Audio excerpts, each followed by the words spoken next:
आज हम एक प्रयोग करेंगे जिसका नाम है अम्ल और क्षार की पहचान कैसे करें। तो अम्ल और क्षार की पहचान करने के लिए सबसे पहले हम क्षार को तैयार करेंगे। तो इसमें पहले हम जल की कुछ मात्रा को लेंगे और जल की कुछ इस प्रकार से जल की हम कुछ मात्रा को लेंगे। जल की मात्रा लेने के बाद इसमें हम सोडियम हाइड्रोक्साइड की कुछ मात्रा को मिलाएंगे।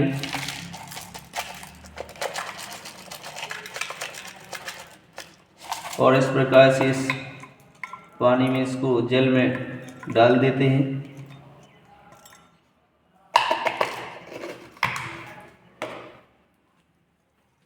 इस प्रकार से हम इसको क्षार को तैयार कर लेते हैं।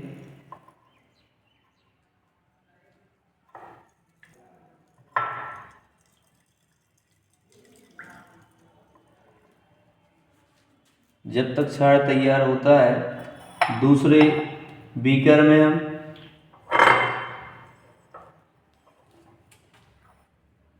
नाइट्रिक एसिड को लेते हैं। तो दूसरे बीकर में हम नाइट्रिक एसिड की कुछ मात्रा लेंगे। इस प्रकार से नाइट्रिक एसिड की कुछ मात्रा लेते हैं। तो एक बीकर में हम क्षार को लेते हैं और दूसरे बीकर में अम्ल को। तो इस प्रकार से इसके बाद में हम ये लिटमस पेपर लेते हैं। तो लिटमस पेपर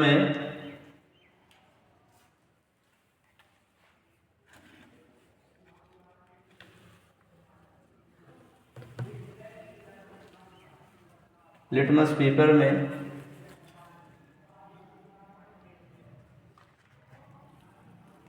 इस प्रकार से हम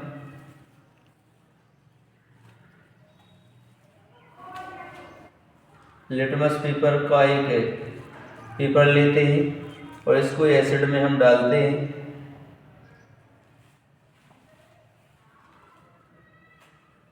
देखिए कोई परिवर्तन नहीं होता है। इसी प्रकार से हम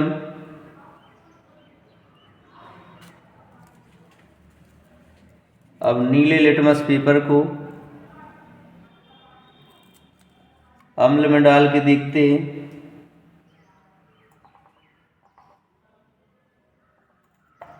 इस प्रकार से जो नीला लिटमस पेपर है वो लाल हो जाता है।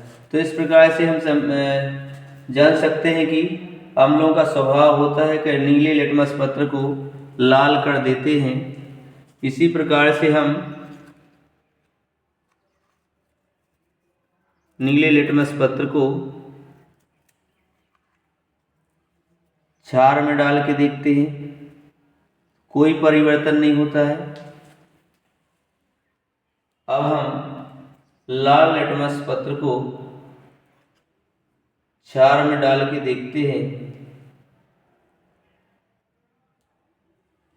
तो इस प्रकार से क्षार लाल लिटमस पत्र को नीला कर देते हैं।